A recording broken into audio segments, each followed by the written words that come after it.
Assalamualaikum warahmatullahi wabarakatuh. Halo semuanya, aku Sisi Patona dari Jurnalistik 3D dengan NIM 12240505156. Di sini aku akan mengulas 25 teori komunikasi sebagai tugas mandiri dalam mata kuliah teori komunikasi.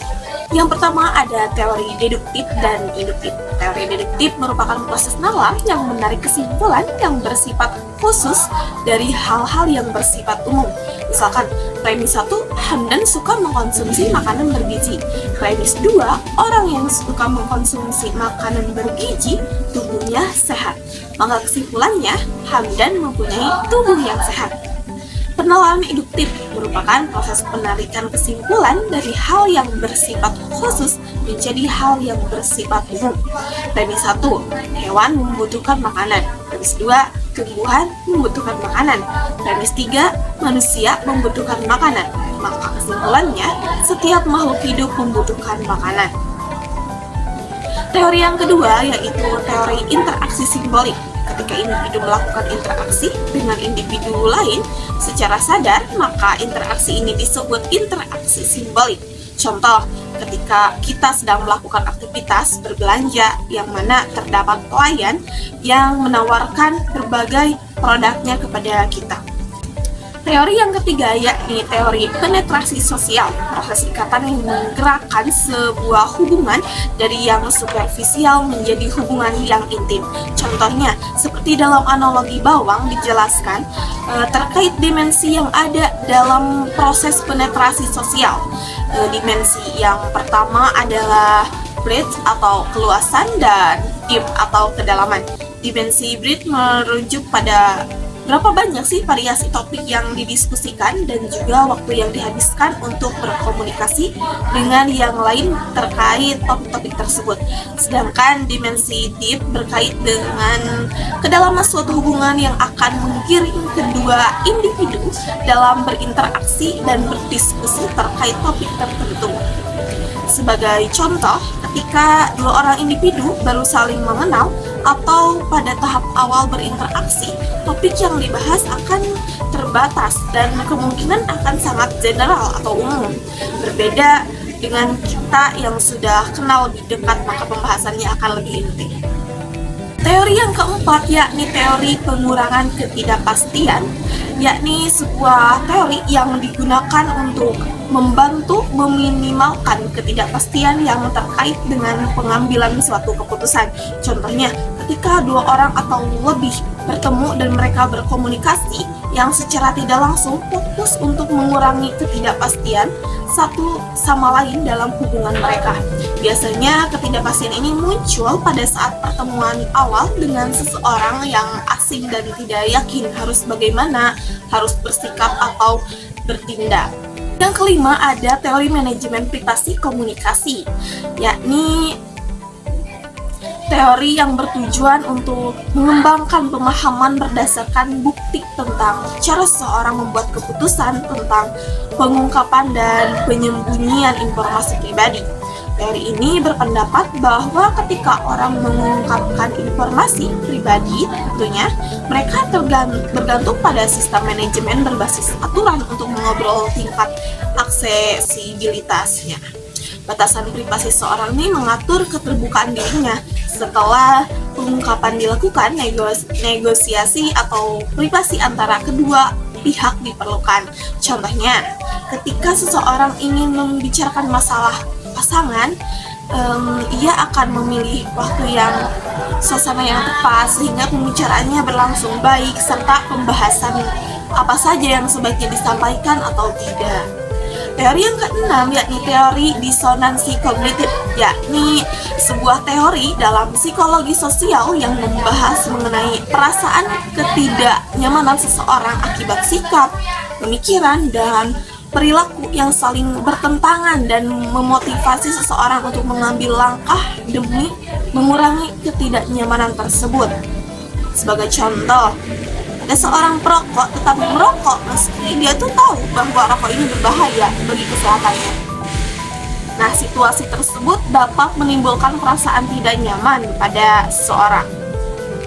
Teori yang ketujuh yakni teori dialektika relasional. Teori ini pada dasarnya meyakini bahwa hubungan antara dua manusia atau lebih merupakan proses dialektis yang selalu berada di ambang perubahan.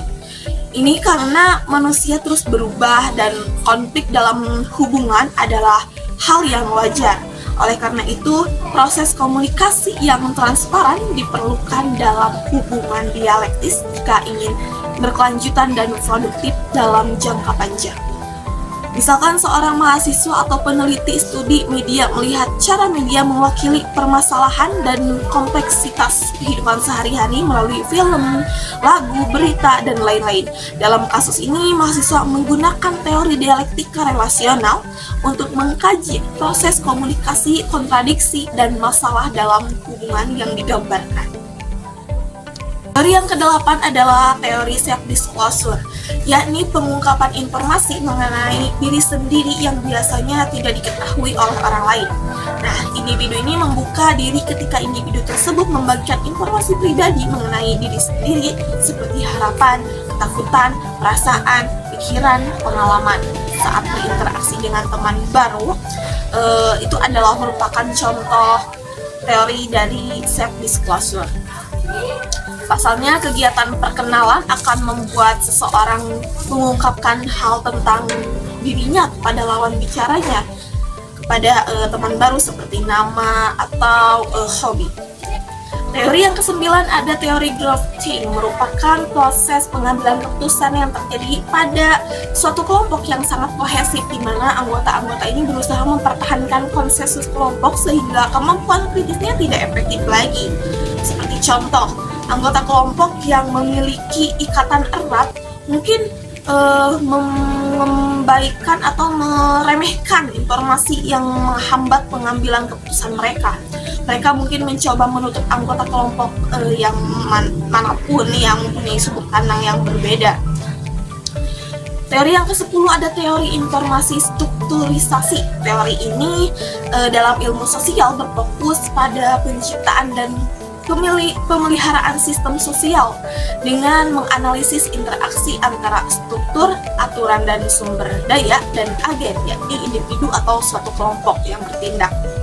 Teori ini tuh mencoba untuk mengatasi konflik yang ada dalam ilmu sosial antara pandangan yang memberikan keunggulan pada struktur atau agen. Seperti contoh, seorang polisi, ia kan mempunyai legitimasi dalam mengatur lalu lintas. Lebih detail lagi, orang yang tidak memiliki kedudukan polisi tidak akan percaya kalau saat ditilang seseorang, karena label polisi sudah tercantum atau terlabelkan di seseorang itu kan. Jadi kita merasa takut kalau ditilang oleh polisi, sehingga masyarakat akan percaya dan patuh ketika seorang mengenakan seragam sebagaimana yang dikenakan polisi. Nah, dari sini kita tuh mulai mengenali dan memahami bahwa ada sesuatu keterikatan nih pada tingkat tindakan sosial dengan struktur sosial yang membentuk kehidupan masyarakat. Teori ke-11 yakni teori budaya organisasi. Menurut Dimison pada 1990, budaya organisasi adalah kumpulan keyakinan, norma, dan nilai yang diterima oleh anggota yang menentukan bagaimana sih mereka berinteraksi satu sama lain, dan dengan lingkungan luar dapat dipandang sebagai faktor yang mempengaruhi kinerja. Budaya organisasi juga dapat didefinisikan sebagai nilai-nilai norma yang menjadi acuan bagi para anggota atau sumber daya manusia dalam menjalankan tugas, perilaku, atau kewajiban mereka terhadap organisasinya. Contohnya, misalkan ada perusahaan perbankan yang memiliki aturan yang ketat dan struktur yang jelas. Teori ke-12 yakni teori informasi organisasi. Yakni teori informasi merupakan salah satu teori komunikasi yang membahas mengenai pentingnya penyebaran informasi dalam organisasi untuk menjaga keberlangsungan hidup organisasi tersebut. Teori ini menekankan proses di mana individu mengumpulkan, mengelola, dan menggunakan informasi. komunikasi antar manajemen dan karyawan. Misalkan seperti contoh, komunikasi organisasi ini melibatkan arus informasi ke bawah karena dilakukan dari tingkatan tinggi ke tingkatan lebih rendah. Misalkan manajemen menginformasikan perihal perubahan kebijakan atau peraturan suatu organisasi kepada karyawannya, atau manajemen meminta karyawan untuk memperbaiki hasil kinerjanya. Bentuk ini bentuk komunikasi yang tidak selalu dilakukan secara tatap muka karena bisa menggunakan media komunikasi seperti telepon, pengumuman, grup chat, email, dan sebagainya. Teori ke-13 yakni teori jaringan, yakni teori yang menjelaskan hubungan-hubungan sosial atau pola objektif, ikatan-ikatan yang menghubungkan para anggota individu dan kolektif masyarakat.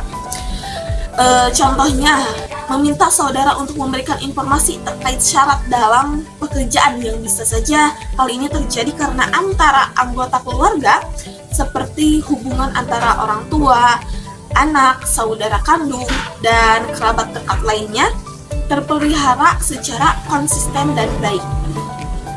Teori ke-14 adalah teori kultivasi, yakni teori yang memperkirakan serta menjelaskan pembentukan persepsi, pengertian serta kepercayaan seseorang mengenai dunia sebagai hasil dari konsumsi pesan media berkepanjangan. Salah satu contoh teori kultivasi yakni ketika seseorang sangat sering menonton adegan kekerasan melalui televisi.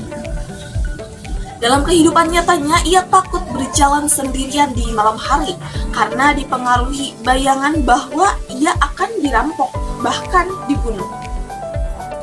Teori ke-15 yakni teori uses and gratification. Artinya teori ini mengasumsikan bahwa pengguna mempunyai pilihan alternatif untuk memuaskan kebutuhan yang berlainan atau berketerlibatan pada kegiatan lain dan menimbulkan pemenuhan kebutuhan dan akibat-akibat lain. Contohnya seperti penyesuaian tontonan dengan kebutuhan halayak. Misalkan seseorang sedang membutuhkan hiburan, maka ia akan memilih menonton film atau acara komedi yang dapat menghiburnya. Teori ke-16 yakni teori ekologi media, yakni adalah studi tentang bagaimana sih media dalam proses komunikasi mempengaruhi persepsi manusia, perasaan, emosi, dan nilai teknologi yang mempengaruhi komunikasi melalui teknologi baru. Sebagai contoh, dalam kehidupan sehari-hari, masyarakat banyak yang mencari informasi dan hiburan pada televisi. Dengan demikian, media akan meningkatkan dunia menjadi sebuah sistem politik, ekonomi, sosial, dan budaya yang besar. Teori ke-17 yakni teori spiral of silence. Teori keheningan ini adalah sebuah teori media yang lebih memberikan perhatian pada pandangan mayoritas dan menekan pandangan minoritas. Mereka berada di pihak minoritas, cenderung kurang tegas dalam mengemukakan pandangannya. Sebagai contoh, ketika seseorang banyak yang berbicara tentang suatu topik dalam sebuah grup obrolan atau media sosial tertentu, maka mereka cenderung mengikuti pendapat yang populer ini sebagai cara untuk mempertahankan hubungan sosial yang baik. Teori ke-18 yakni teori agenda setting adalah teori yang menciptakan public awareness atau kesadaran masyarakat dengan menekankan sebuah isu yang dianggap paling penting untuk dilihat, didengar, dan dipercaya di media massa. Sebagai contoh, misalkan tim redaksi Mata Najwa menentukan topik apa nih yang harus diangkat pada tiap minggunya. Biasanya mereka akan mengumpulkan isu-isu yang potensial dan memiliki banyak nilai berita yang bisa menarik perhatian publik. Misalkan ada isu tentang banjir Jakarta, Sunda Empire, atau virus corona. Dari sekian banyaknya isu, mereka akan memilih dan menekankan satu isu yang dianggap paling penting nih. Misalkan tentang virus corona. Apabila satu media memberitahukan tentang isu virus corona, biasanya semua media akan ikut memberitakannya, dan semua itu adalah bagian dari agenda setting. Teori ke-19 yakni teori social learning, yakni teori yang tentang pembelajaran dan pembentukan kepribadian secara behavioral, yaitu menekankan pentingnya lingkungan sosial. Individu yang demikian dalam teori ini dipandang memiliki efikasi diri yang membuatnya cakap secara sosial. Salah satu contoh dari teori ini ketika seorang anak memperhatikan perilaku orang tuanya pada setiap hari. Misalkan sang ayah selalu pergi ke kantor pagi-pagi, ibu selalu memasak. Si anak ini kemungkinan dapat meniru perilaku positif tersebut. Teori ke-20 yakni phase negotiation theory, yakni merupakan sebuah dasar yang digunakan manusia dalam menyelesaikan konflik antar budaya. Sederhananya, teori ini tuh sebagai suatu cara bagi dua atau lebih pihak yang berbeda kepentingan, baik itu berupa pendapat, pendirian, maksud, atau tujuan dalam mencari kesepahaman dengan cara mempertemukan penawaran dan permintaan dari masing-masing pihak, sehingga tercapai suatu kesepakatan atau kepahaman kepentingan, baik itu berupa pendapat, pendirian, maksud, atau tujuan. Contohnya, ada sebagian budaya nih yang tidak suka tergantung kepada orang atau budaya lain, sehingga penampilan atau muka yang tampak itu bersifat cuek atau tidak peduli dengan orang lain. Teori yang ke-21 yakni Anxiety Uncertainty Management Theory. Konsep ini tuh memiliki arti manajemen atau penanganan yang dilakukan seseorang yang masuk ke dalam suasana atau budaya asing untuk menghadapi kegelisahan dan ketidakpastian yang ditemukan di dalamnya. Teori tersebut mengatakan bahwa dasar untuk dapat mencapai komunikasi secara efektif dengan orang asing atau stranger atau orang yang berbeda budaya adalah kemampuan untuk mengontrol perasaan ketidaknyamanan dan ketidakpastian. Contohnya dalam bahasa tubuh, orang menggunakan bahasa tubuh untuk menampilkan emosi dan niat gitu. Gestur seperti tersenyum, mengangguk, atau meletakkan tangan di bahu seseorang dapat membantu mengurangi dan menciptakan perasaan yang nyaman. Teori ke-22 yakni Conversation Constraint Theory, yaitu hambatan yang ada pada pembicaraan yang baik budaya atau pribadi mempengaruhi bagaimana sih suatu pesan dikonstruksi dan gaya pembicaraan seseorang untuk mencapai tujuan komunikasi tertentu. Sebagai contoh, dalam anggota budaya kolektivisme dan orang yang memandang dirinya saling tergantung akan lebih mementingkan pembicaraan yang berorientasi pada hubungan atau relasional dan perasaan orang lain. Teori yang ke-23 yakni Expectancy Violation Theory, yakni teori pelanggaran harapan. Salah satu teori komunikasi yang menggambarkan bahwa seseorang itu memiliki harapan terhadap jarak perilaku nonverbal orang lain yang dapat memberikan kenyamanan kepadanya. Contohnya, prediksinya kita tertarik dengan seseorang dan ingin berinteraksi dengan dia, namun feedback yang dia berikan tidak sesuai dengan yang kita harapkan. Teori ke-24 yakni Communication Accommodation, yakni teori yang dikembangkan oleh Howard Giles, menyatakan bahwa di saat pembicara berinteraksi, mereka memodifikasi gitu cara bicaranya, pola suara, gestur tubuh untuk menyesuaikan diri dengan lawan bicaranya. Misalkan ada seorang anak mungkin mencoba meniru cara orang lain berbicara untuk membantu mereka menemukan rasa memiliki dan mendapatkan persetujuan. Hal ini juga menunjukkan tingkat rasa hormat dan pemujaan, karena seorang anak seringkali meminta bimbingan orang tua ketika mencoba mencari seorang identitas sosialnya sendiri. Yang ke-25 ada High Contact dan Low Contact Theory.